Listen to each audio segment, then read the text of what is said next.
All right, everyone. Today's role analysis is with Alex, who I think is an absolutely incredible purple belt. Now, every time he gets narrow feet like this, I'm worried about the bucket step. So you see I cross my ankles, pinch my knees, and look at this freaking incredible bucket step. Kicks forward and then circles back around because I try to counter it. And you see I pull my knees into my chest and I just reset and I bail.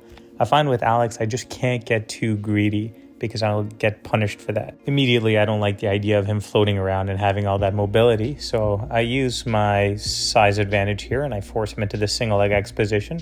I try to hit a Adam Wardzinski style sweep backwards. And again, you see he bucket steps. The bucket steps, I think, are just an element that everyone should have in their game. They really do keep me on the defense. So this time I kick through. And since he escaped quickly last time, I switched to that reverse X. And I always use this to enter saddle. In the gi, I'll use my saddle simply just to drop him on their hip and come on top, establish my sweep position instead of attacking the feet. Just in the gi, kind of it's weird if I'm attacking heel hooks. Oddly enough, I'm more of a guard player, but with Alex, I find I'm actually a little more comfortable on top. Just he's hard to control. Now, whenever someone goes for a lasso, one of my key goals is to circle my hand out. And every time I go to break that grip, as you'll see kind of coming up right here, he's about to let go. I always try to shuck their other leg across. As soon as he lets go, I shuck. Of course, he sees that coming and he tries to go for a matrix. I was able to kind of stop it by squatting low, but then on the re-entry, I'm able to get inside position. And again, definitely I have probably 15, 20 pounds on him, so that's going to help me. I'm trying not to use it too much, but definitely I will use it where I can. Alex, being a competitor, every time I almost get a pass, he'll turtle so that there's no pass points. Now, I try to use this to get a leg drag position as he rolls back in, and he's doing a good job pummeling his foot back in. I'm trying to grab his collar. I almost got it, but then for some reason I didn't. And when he tries to pull my leg back in, I go to a crab ride. When I grab his collar, he knows it's a good time to bail back to turtle. Eventually, he reguards, and I end up in his De La Riva, toss the leg across once I clear the De La Riva hook. And as he pummels in here, I really don't like this position. So again, I dive into this leg drag position. I find one of the best counters to a leg drag is to just re-leg drag. And whether that's diving straight into a crab ride as I did there, or just staying in the leg drag. He did a beautiful job pummeling his foot out there. I find with him, even the slightest gaps, he'll use it to enter. I use it again once to pursue the back. As he goes to turtle, he eventually reguards. I just cut that part out, kind of focus more on the key elements.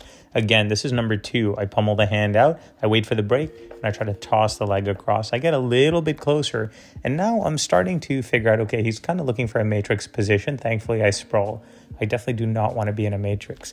Now, keep count, because the thing about Alex is he actually adapts incredibly fast. We don't get to train that much, so when we do, he's still learning my patterns. So that was number 2. He actually baits me later on. So you see, and he starts to pummel for his lasso, which he does like. I pull my hand out, and every time I can clear one grip, I'll throw his leg across. But at one point, he actually baits me and traps me. It's really nice. It's coming up. I don't like being in a lasso. That's probably one of my least favorite things. So I always angle, I put pressure on the leg, and I pummel my hand out. There it is again. I always pummel my hand out and I toss. When people apply that stiff arm on your grip, you can grab a guillotine and repass. I ended up missing it there. But for me, as long as I don't end up in a bad position, I'm not stressing it. We start here again with a spider. He pummels his leg in, and you can see it's the same. He has a beautiful grip, and this is where he traps me. He gets me to shuck. He lets go of the grip. I should have known because it was too easy, and he enters his matrix. I was worried about going into worse positions, so not happy about going into a 50-50. You can see I'm shaking my head, but I will definitely take that over potential back exposure.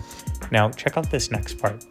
I try to drag his leg, and I create a little opening there, and he weaves his knee inside and enters his crab ride position.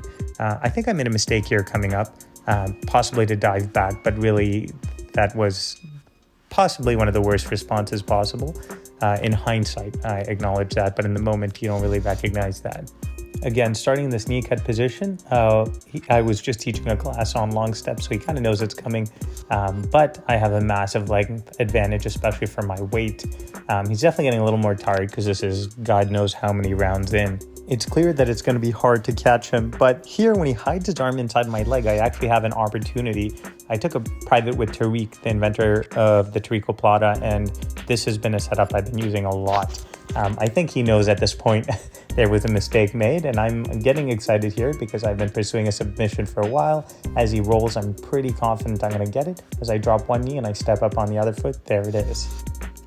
Firstly, huge thank you to Alex for coming and agreeing to do this with me. Second of all, if you enjoy the content, please hit like, subscribe, and drop a comment. The more traction the channel gets, the more time I can invest into building content.